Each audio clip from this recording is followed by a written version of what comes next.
Welcome back to Watching Film with Seth Varnadore. I was a former high school and college football coach for nearly a decade. This season, I'm working with Alligator Army to break down Florida football games. And for the Gasparilla Bowl, I'm going to do a preview of UCF. If the Rose Bowl is the granddaddy of them all, then the Gasparilla Bowl is kind of like Cousin Eddie, just kind of creeps up on you out of nowhere right before Christmas. So, with all the coaching news and the recruiting news, this game has certainly crept up on a lot of people. But I thought I'd get this preview out before the game just to kind of give Florida fans an idea of what they might see from UCF. So, let's go to the video. So, we'll start with their offense. Gus Malzahn's the head coach, he's the play caller. He said he's not going to give up play calling ever again in his career. So, what do they like to do? They're not too dissimilar from what Gus has done in the past. So you're going to see a lot of run, a lot of play action, some movement, shifting, some trick stuff, and we'll see a little bit of all that. But we'll start with the run game. This is just a straight inside zone with split zone. They use jet motion to kind of create a wider back door. It looks like, but though their zone team, they'll run. I didn't see it in the two games, so we've got Cincinnati and South Florida. So probably their best opponent they played this year, Cincinnati, and then their last game, South Florida. Beat South Florida by 3, I believe, 2 or 3. Lost to Cincinnati by quite a few. So split zone with Jet. Then they do a little bit of this zone wind back, which is kind of interesting. Looks like zone here. You'll see this in the NFL. You see the Rams do it. And he's going to come across, actually almost become a lead blocker here. He opens up like it's going to be zone, and he's going to wind it back following this blocker here. Misses the block here. Good job by the USF player there. But zone wind back is another little wrinkle. Here it is again. You see how that wind back can interiorly, it looks a lot like zone. You get flow here. And now he's coming back this way, and you're going to wind back and follow him there. It's a little wind back play. Then this is a different quarterback here, but, they'll do zone read stuff. You see the score here against Cincinnati. Anytime you got zone, inside zone in out of the gun, you've probably got a zone read element here. They, just like it looks like the split zone we saw previously, instead of kicking here, I'm going to bluff him. If you watched Florida at all this year, you've seen this do this as well. Nothing crazy. Then they also like to come to the counter. So jet, then pulling 2 back the other way for a counter. They're running out of jet. They like to run it off of a stacked look as well. But here's it out of a 3x1.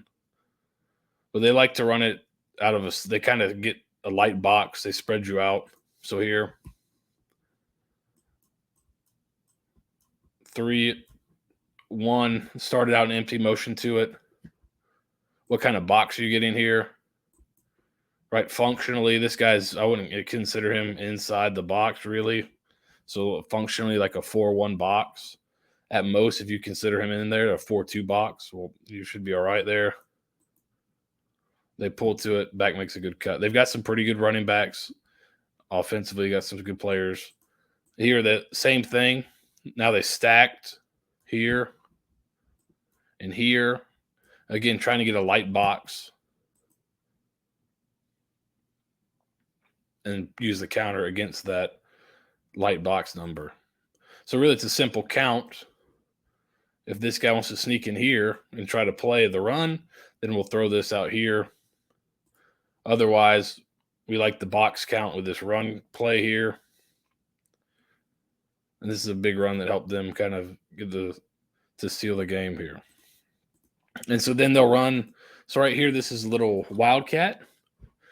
They did this with Bowser. I'm not sure if he's going to be back for this game or not. Number 5, a big tailback for them that was really good at the beginning of the year, got hurt. I'm not sure if he's back or not. But he was their wildcat back. But they've also used some of their quarterbacks back there. And it's the same kind of look. Jet, counter. Again, wildcat, jet, counter. And this is a backup quarterback, jet, counter. So that seems to be something they like to do out of that look. They do a lot of other Gus Malzahn stuff. You've seen him do a lot. Here's sprint, draw, make it look like I'm going to sprint out. The back doesn't move, and then we're running draw. You've seen that. You've seen them run that at Auburn a ton when he was there. It's one of his staples. If they get under center, right, they're in shotgun all the time. If they get under center, you're going to do something. They're probably not just going to turn around and just hand it right back. They like to run some trick plays and different things out of it. They'll use motion here, make it look like the jet sweep, try to sneak a screen back the other way. Cincinnati does a really good job sniffing it out. But screen is a big part of their offense. See the motion to one here. Convert on third down. Another screen. Pick up a big play. Number 4 is pretty explosive player. Another good look at screens. So these are kind of different screens, different ways to run them, so that you're going to see some screen this game. It's a really good thing to counter blitzing with, obviously, and then guys like to rush upfield. So guys are getting after the passer. Use that screen game. Gus is an old wing T coach at heart, so you see some orbit motion here, handing it off the other way. They'll use that motion as well. You see number 4 again out in the open field. He's a pretty good player. Use that motion to attract your eyes, and now run a play action shot off of it. Quarterback is kind of streaky. There are times he makes great throws. So here, inside release to the post. Back comes like he's going to block. Runs the wheel. Fake that. He becomes kind of the check down there. Quarterback does a good job here hitting the wheel in a tightish window right there. So, but play action, I think, is a key to their passing game. Here's play action with almost like a Y cross here. You got the deep crosser coming. An interesting thing about this, the crosser comes from number 1 here. So we're going to get kind of a spray, a little outside release here. He becomes the deep crosser there. He's running off, possibly has a post conversion as well. Off play action here. Gets all of the second level defenders to bite up. Should have a big hole for the crosser. There it is. Turf Monster gets him right there. Otherwise, it would have been an even bigger play. Here's a little RPO look on the first play of the game. Inside zone here, just hitches outside. Down the bottom here, you've got a slant as well.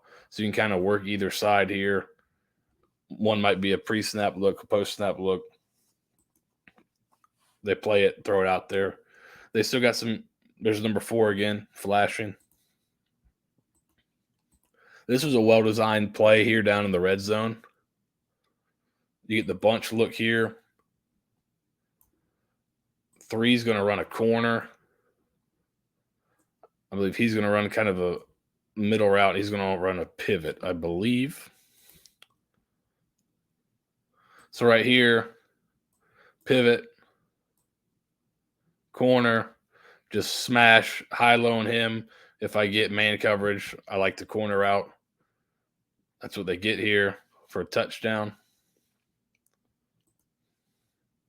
A good concept there in the red zone, or when you're going to get man coverage. Again, if you're getting man coverage, run some rub routes here. This one's incomplete. But use this outside receiver's release to give you a little rub. Defensive guys would call that a pick. Same thing here on a third down. Roll your quarterback.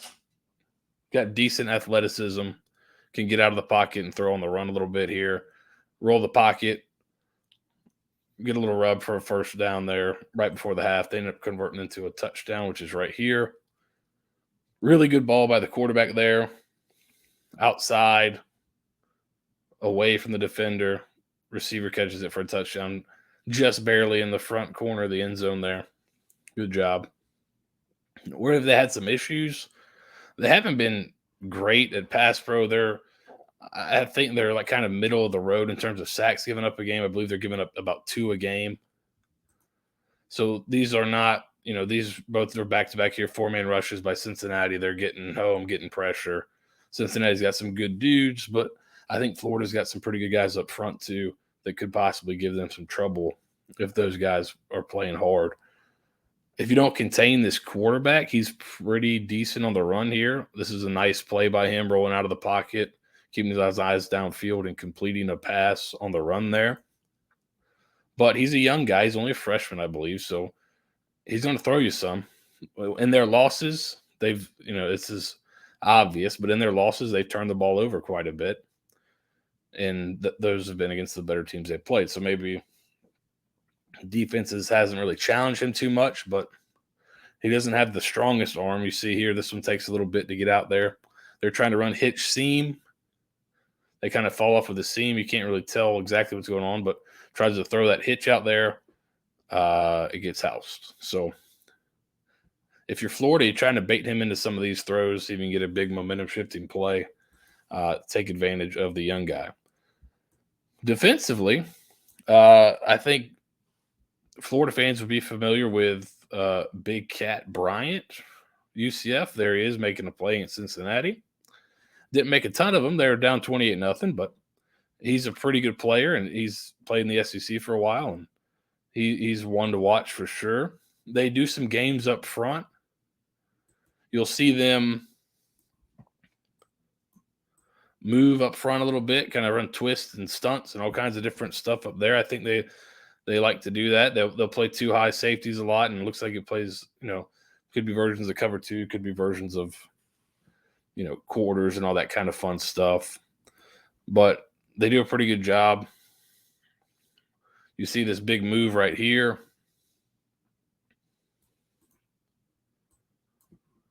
These guys are kind of right on top of each other. He's going to come in here. He's going to wrap all the way around. So they like to move up front, and you got to kind of be on your P's and Q's as an offense to be picking all this up.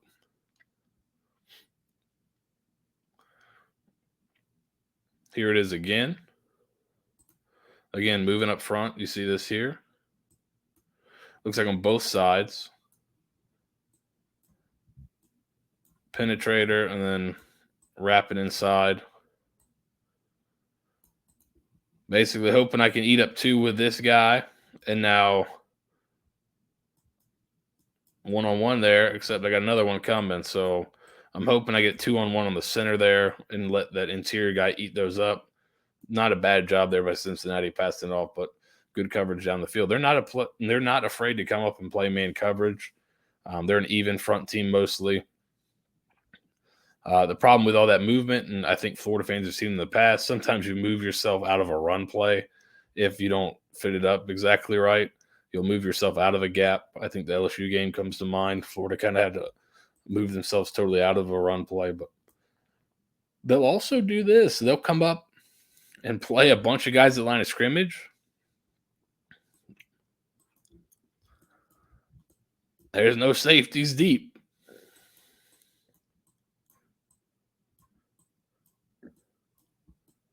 There's 7 at the line of scrimmage, and guess what? They're all coming. If you don't have a good plan and you don't have a good play on, like USF doesn't really have a great play on here, you'll be in trouble. They're not afraid to bring pressure and play man coverage. Bringing the corner from the boundary, blows up this kind of USF's going for kind of a modern triple option look where I can pull it. He's in the flat. He jumps over the top as he blitzes here. They're able to pick up the tight end coming across. Slant kind of kills the run play. Quarterback pulls it. There's nowhere for him to go. He just has to eat it.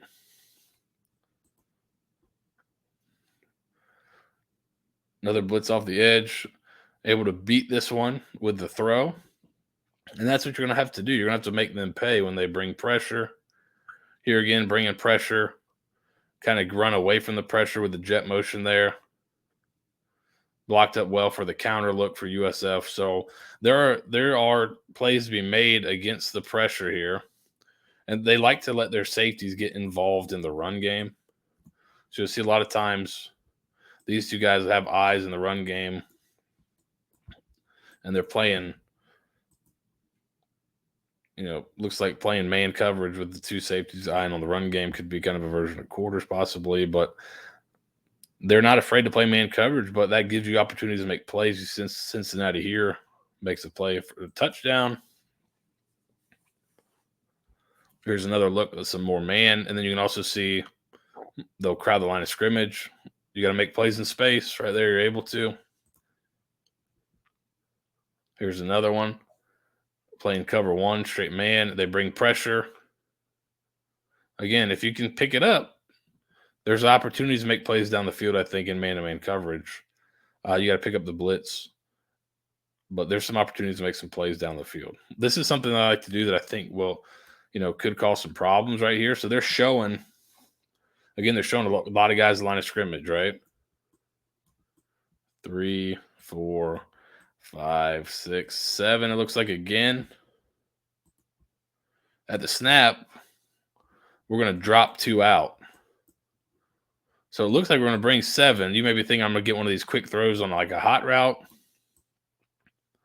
I only bring 5, but then it's all coming through the interior here. So I've got 1, 2, 3, 4 guys for 5 over here. So guess what? Somebody cuts free. And you can't be doing that if you're a quarterback. So they show that and they drop a couple guys out. Another, again, right here, they're showing heavy pressure look. These 2 drop out. Get 1 free on the quarterback. Right, show heavy pressure here. Show 6-man pressure. End up only bringing 4. But these guys are fanning out for this. He's jumping inside for that. Well, guess what? I get a free shot now. So well-designed play there. Here it is again. Show it and drop. But again, with anything, you've got a good play call on. Right here, Florida's run some speed option this year. You kind of got them outflanked to this side there. If they're able to complete that pitch, that's a pretty good player going to be right there. But drops it. But there's some opportunities. Show and drop again. On 4th and 2, USF's got a good play call on here with that modern triple. Crack on the safety that's following the tight end across here. But enough for the first down.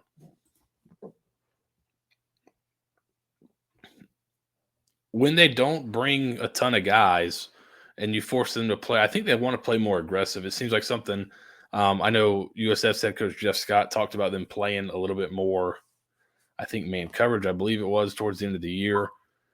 They blitzed a ton against USF and played a lot of man coverage and kind of took it to them at the end. I wonder if they'll play Florida similarly. But when they drop back in zone, there's opportunities to make plays. You see, if you give time, guys are going to find it, especially if you're dropping, here's Big Cat Bryant. The guy's been playing defensive end for a lot. Now you're dropping him into zone a ton. He's probably not going to be as good at it as linebackers that play it a ton. And so against that zone look, you can run some of Florida's staples, right? Here's a little look at kind of curl flat with a middle read. Florida loves curl flat with a middle read. We've seen it a ton. Here it is against Vanderbilt. There's the curl. Put it on him. There you go. And then, so when they play that zone, Florida might have some and don't blitz. Florida might have some opportunities in the passing game. This UCF team is not a great tackling team. I think it's kind of a epidemic across college football, but this is not a great tackling team. You see here, Jaron Mangum from USF breaking some tackles.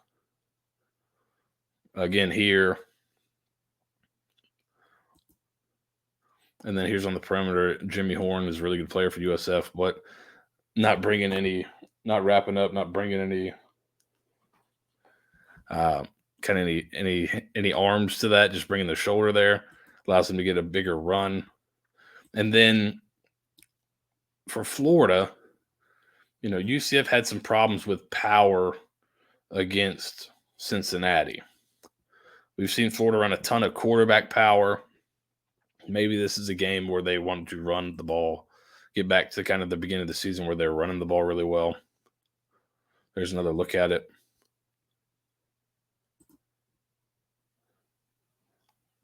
Again, same look. Teams in their losses, teams are running the ball really well. Now, sometimes that's because you're winning, you run the ball more. But here's a look at kind of the modern triple option there. The receiver's the pitch man. We've seen Florida do some stuff like this. Here's like a true triple option. Again, this is from the Vanderbilt game. There's some other examples, but there's a triple option.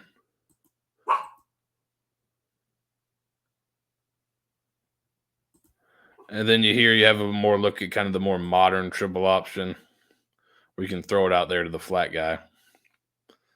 But that's something UCF had some issues with a little bit. And then quarterback run. They kind of mixed it up where sometimes they don't seem to have a hard and fast rule. Ritter, Ford is a really good player at running back, but Ritter is also an athletic guy, so you kind of got to pick your poison there. So let him give it off to Ford there. Here, USF's quarterback, Timmy McClain, is a pretty dynamic athlete, so it seemed like they want to make sure he didn't keep the ball. He keeps it there, and he gets smoked. But it doesn't seem to be a hard and fast rule. Right here, attacking the mesh should have been a give. McClain keeps it, gets blown up. But then you see earlier in the game, tight end comes across and bluffs, and McClain pulls it. There's nobody there for him. So it doesn't seem to be a hard and fast rule. We've seen Florida run that bluff a ton. Here it is against Tennessee early in the year with Emory Jones, who's going to be the quarterback for this game. Here it is again against Tennessee. So some of the things that UCF has struggled with this year, Florida's done well in the past, but Florida's kind of been on tilts the last 6 games. Another thing in Florida's favor, you see here, special teams is kind of a feast or famine for UCF. It seems like they missed 2 field goals against USF. A couple of them look pretty bad, but they also pulled off this kind of trick punt return here that Florida fans, it might look familiar to them. I believe Kadarius Toney did something similar last season. So it'll be an interesting game, I think. It's back to the top there. So I think it'll be an interesting game for Florida. What's the motivation? What's it like there? You want to send your coaches out with a win? You want to send your seniors out with a win, or do you not care? You just want to get the season over with. I think UCF is going to come in very motivated, and you're going to get their best game. If you don't play well on your side, it could be a tough night for you. If Florida comes out highly motivated and plays well, I think they have a really good chance to win the game. But it's hard to tell what Florida team is going to show up. And if you don't show up, UCF might be able to give you some problems.